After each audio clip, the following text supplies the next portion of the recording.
తొలినాటి భువన విజయంలోనే విజయం సాధించిన రామలింగడి మీద చాలా మంది కవులకి అసూయ పుట్టింది.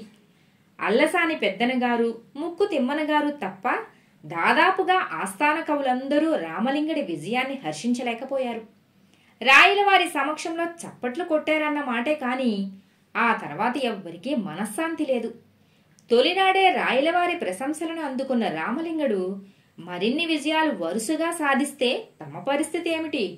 పెద్దనగారంతటి వారికే రాయలవారి మెప్పు పొందడానికి ఆ రోజుల్లో సంవత్సర కాలం పట్టిందట. అప్పటికింకా రాయలవారు రాజు కాలేదు. అప్పాజీ వారి సంరక్షణలో రహస్య జీవనం గడుపుతున్నారు. పెద్దనగారి కవిత్వాన్ని నిత్యం ఆస్వాదిస్తూ కూడా వారిని ప్రశంసించిన రాయలవారు నేడు తొలినాడే లింగడి సమయస్ఫూర్తిని మెచ్చుకున్నారంటే ముక్కు తిమ్మన గారికి, రామరాజభూషణుడు గారికి, పింగళి సూరణ గారికి రాయలవారి ప్రశంసలు అందుకోవటానికి చాలా కాలం పట్టింది. ఇక తమ సంగతి చెప్పుకోవాలంటే అమ్మో, ఆ రోజులు తలుచుకుంటూనే సిగ్గుపడాల్సి వస్తోంది. మరి అలాంటిది ఆ లింగడికి ఒక్క రోజులో దక్కిందంటే ఇతగాన్ని ఉపేక్షిస్తే ముందు ముందు తమని గౌరవంగా బ్రతకనిస్తాడా? లింగడిని ఎలా వదిలించుకోవాలి? తమ ప్రమేయం లేకుండా ఎలా పరాభవించాలి? మళ్ళీ సభ ముఖం కూడా చూడకుండా ఎలా అవమానించాలి? ఎలా గెంటేయాలి? ఎలా ఎలా అని తాతాజీ వారు కూడా అలాంటి క్షోభనే అనుభవిస్తున్నారు.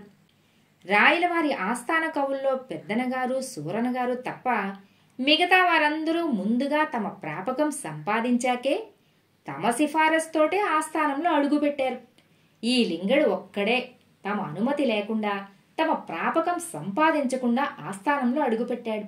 అది కూడా పదే పదే తమని పరాభవించి తమ పెద్దరికాన్ని ధిక్కరించి తమని ఢీకొట్టి మరీ ఆస్థాన ప్రవేశం చేశాడు.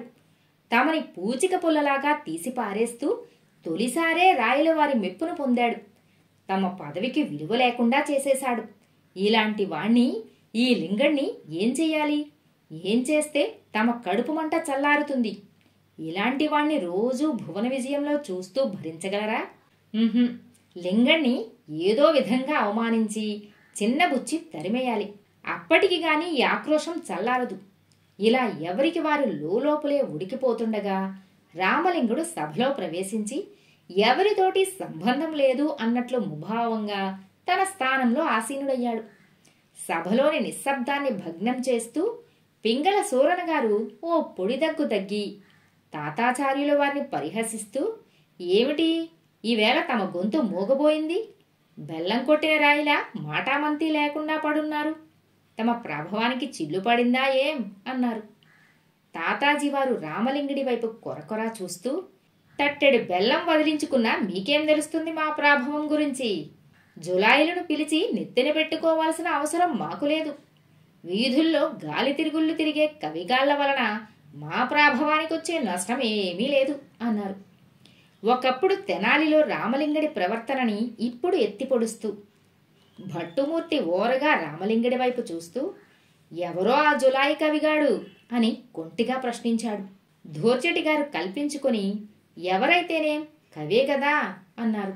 ఆ సంభాషణలన్నీ తన వ్యక్తిత్వం మీదే సాగుతున్నా విననట్లు, తనకేం పట్టనట్టు, తనని కాదు అన్నట్టు తల వంచుకొని మౌనం పాటించాడు రామలింగడు.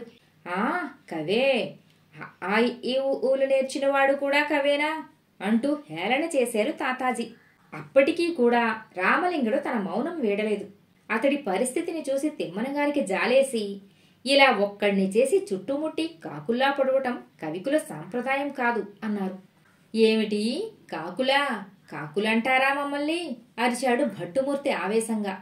అయ్యో, సాటి కాకికి ఏదైనా హాని జరిగితే దానికి సంఘీభావంగా సాటి కాకులన్నీ కావు కావుమని అరుస్తాయి. ఆ జబ్బు మీకెక్కడుంది అనేశారు తిమ్మనగారు.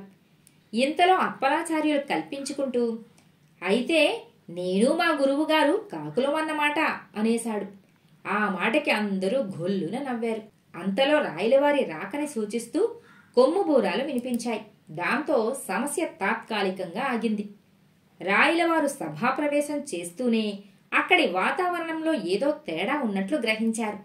వారు తమ స్థానంలో ఆసీనులు కాగానే రామరాజభూషణుడు వారిని సమీపించి తగ్గు స్వరంతో జరిగిన విషయాన్ని విన్నవించాడు. కవుల మధ్య ఈర్ష్యాద్వేషాలు పెచ్చుమీరడం, రామలింగడికి అనుకూలంగా వ్యతిరేక వర్గాలుగా ఆస్థాన కవులు చీలడం రాయలవారికి చాలా బాధను కలిగించింది. రాయలవారు చిరునవ్వుతో తాతాజీ వారి వైపు చూస్తూ, ఏమిటి, మేము వచ్చే ముందు ఇక్కడ ఎవరి గురించో రచ్చ జరిగిందట అడిగారు తెలివిగా. అదేం పెద్ద రచ్చ కాదులేండి, పనికిమాలిన చర్చ. ఆ ఈ ఊలు నేర్చిన ప్రతివాడు కవిని అంటాడు. ఆ ఈ ఊ నేర్చిన గాలికవిగాడు కవేనా అంటూ మరింత తెలివిగా జవాబిచ్చారు తాతాజీ. ఆ జవాబు విని మిగతా కవులందరూ నివ్వెరపోయారు. ఏమనాలో పాలుపోక గుడ్లప్పగించారు. అప్పుడు రామలింగడి నవ్వు ఆ నిశ్శబ్దంలో నెమ్మదిగా వినవచ్చింది. రాయలవారు చప్పున రామలింగడి వైపు చూసి, తెనాలివారు ఎందుకో పరిహసిస్తున్నారు అని అడిగారు కుతూహలంగా. రామలింగడు లేచి, మరేం లేదు ప్రభు, ఆ ఈ ఊలు నేర్చిన వాళ్ళు కూడా కవులేనా అన్న మాట వింటుంటే నవ్వొచ్చింది. అది ఆ ఈ ఊల అంతరార్థం తెలియని రాజకవుల నోటి వెంట అన్నాడు. రాయలవారు విస్తుబోతూ, ఏమన్నారు? ఆ ఈ ఊలకి అంతరార్థమా అని రెట్టించారు. అవును ప్రభు, అంతరార్థమే. రాజకవిని చెప్పమనండి విందాం అంటూ సరాసరి తాతాజీ మీదకే బాణం సంధించి వదిలాడు రామలింగడు. ఆయనకి ఎక్కడ తగలాలో అక్కడ తగిలింది బాణం. క్షణం పాటు నోరు పెగల్లేదు. ఆ మరుక్షణం తేరుకుంటూ, ఈ మాత్రానికి మేమెందుకు, ప్రాథమిక విద్యాభ్యాసం చేస్తున్న ఏ పసివాడైనా చెప్తాడు జవాబు అన్నాడు ఉక్రోషంగా. అవునవును అంటూ అప్పలాచార్యులు లేచి, ఇదొక ప్రశ్న, దానికొక జవాబా, చెప్తా వినండి. ఆ అంటే అమ్మ, ఆ అంటే ఆవు, ఈ అంటే ఇల్లు, ఈ అంటే ఈగ, ఊ అంటే ఉడత అని చెబుతుంటే రామలింగుడు చప్పున అడ్డుపడి, ఏ అంటే ఎలుక, ఏ అంటే ఏనుగు, ఐ అంటే ఐరావతం, ఇంతేనా అని రెట్టించాడు వెటకారంగా. దాంతో సభలోని ఉన్న వారంతా గొల్లున నవ్వారు. అప్పన్న బెత్తరపోతూ, ఏం కాదా, మాకు ఇంతే తెలుసు మరి అంటూ చతికిలబడ్డాడు. రాయలవారు చిరునవ్వుతో తాతాజీ వారిని చూస్తూ, రాజగురువుల వారి అభిప్రాయం ఏమిటో అన్నారు.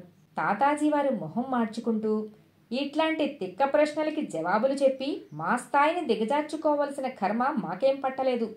అది అర్థం లేని ప్రశ్న, దానికి అంతరార్థం కూడానా అన్నారు. అర్థం లేని ప్రశ్న కాదు ప్రభు, అఖిలాండ కోటి బ్రహ్మాండమంత అంతరార్థం దాగి ఉన్న ప్రశ్న.